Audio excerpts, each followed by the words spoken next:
Hi, it's Gib from Archery, and I want to talk to you about how to set the third axis on these sights. They all can be done the same way. All these adjustable sights now come with 3 axis, and you have to set them. There's a lot of different ways I've seen on YouTube to do this. This way removes the human error from it, and I'm going to show you how we do it. You need to have a press that rotates like this last chance press. Set your bow in here. This is a Matthews Lift 33. You're going to set the bow in the press, and you're going to rotate it vertical, and then you're going to set it so that the 2 axes are correct on the bow. So my horizontal is correct and my vertical is correct. Now you go to the sight. This particular sight's a red line torch, and right now my bubble is literally perfect right where it sits. So I'm going to lock this axis. This is this axis this way. So I'm going to lock that, and then I'm going to show you how we do the second axis. The second axis is this way on the sight. Use your level, and it just happens to be perfect. So we're good. You can't get any better than that. So we're going to leave that, but the axis points are here to adjust that. If you had to do it, I'm going to check them to make sure they're tight. You can actually remove the entire aperture and make sure they're locked.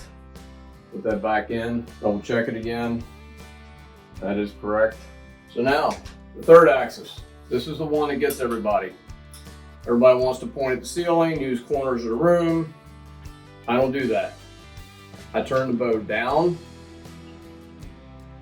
And if you notice, you probably can't see it, but that bubble's way over there now, completely out of the way. So you have to loosen your third axis adjustment points and set your rotation. I've had them come out of the box perfect, but most of them need to be tweaked. And it takes a couple of times usually. All right, that's very close on the down. Now we're going to lock it, and we're going to rotate it up and move again. So you got to tweak it again. After a couple times of this, you'll find that you get a perfect rotation top, bottom, and center without any bubble movement.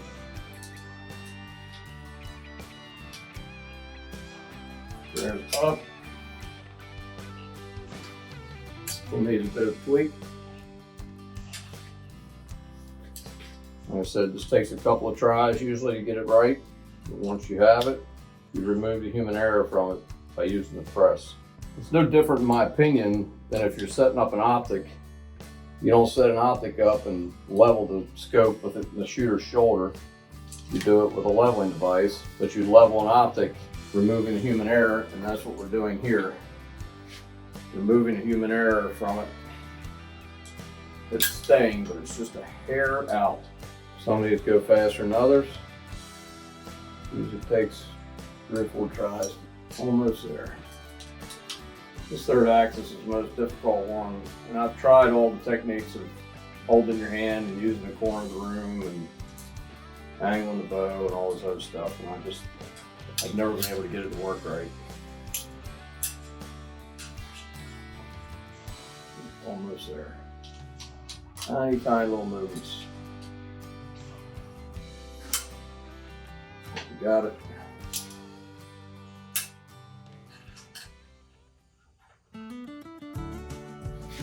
And that's going to do it.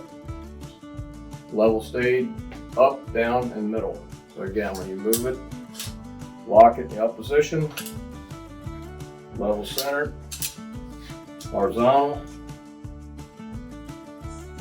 level centered, and downhill, level centered.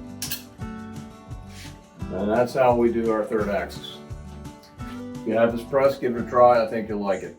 What's up guys, this is Matt with Archery Archery. Thanks for checking out the video. If you like that video, stay tuned. We have some more to come.